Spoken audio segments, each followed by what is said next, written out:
Donc à Châteaubrand, nous vendangeons exclusivement à la vin. Ça fait depuis historiquement toujours qu'on vendange à la vin. On emploie à peu près une trentaine de coupeurs, plus entre 7 et 8 porteurs. Et ensuite on met tout ça dans des bacs, comme vous avez vu sur la partie du vignoble tout à l'heure. Ensuite ces bacs sont mis tout simplement sur des remorques, sont emmenés au chai, 2 tables de tri.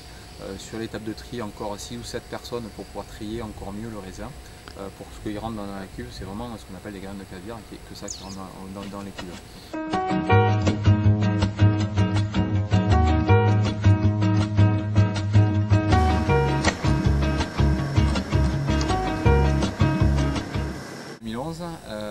Alors on a commencé très tardivement cette année, contrairement à l'année dernière, où l'année dernière c'était une année excessivement précoce, donc là c'est vraiment le grand écart entre le 2011 et le 2012. Les rouges, on les a commencés simplement il y a 2 jours, c'est-à-dire le 8 octobre. J'en ai jamais commencé aussi tard à Bronn. Les blancs ont été commencés aussi relativement tardivement, puisqu'on a commencé simplement, je crois que c'était le 11 septembre.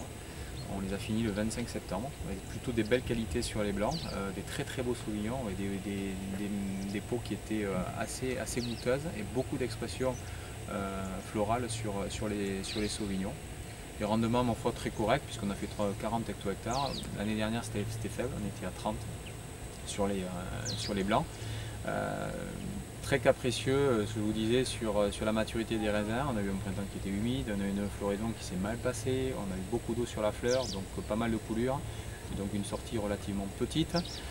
Ensuite, au mois de juillet qui a été très pluvieux, donc beaucoup de retard qui s'est accumulé, et puis ensuite on a eu un mois d'août fantastique, un mois de septembre superbe, sauf qu'on avait accumulé beaucoup de retard et qu'on a été obligé d'attendre jusqu'à début octobre pour commencer à ramasser ces précieux merlots.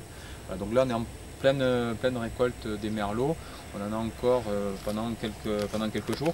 Enfin, vous voyez que l'état sanitaire reste, ma foi, très joli. Une des caractéristiques du millésime, c'est très fruité, excessivement fruité. Il y a des peaux qui sont assez épaisses sur les merlots et qui amènent beaucoup de fruits au jus. Une autre caractéristique, c'est un degré alcoolique qui va certainement être très élevé cette année encore.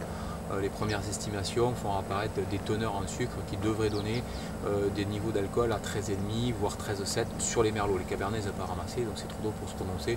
On devrait être à 12,5, 12,6 sur les cabernets, donc de faire des vins finis aux alentours de 13,2, 13,5. Voilà, c'est ce qui est relativement élevé, mais ce qui devient de plus en plus courant à Bordeaux.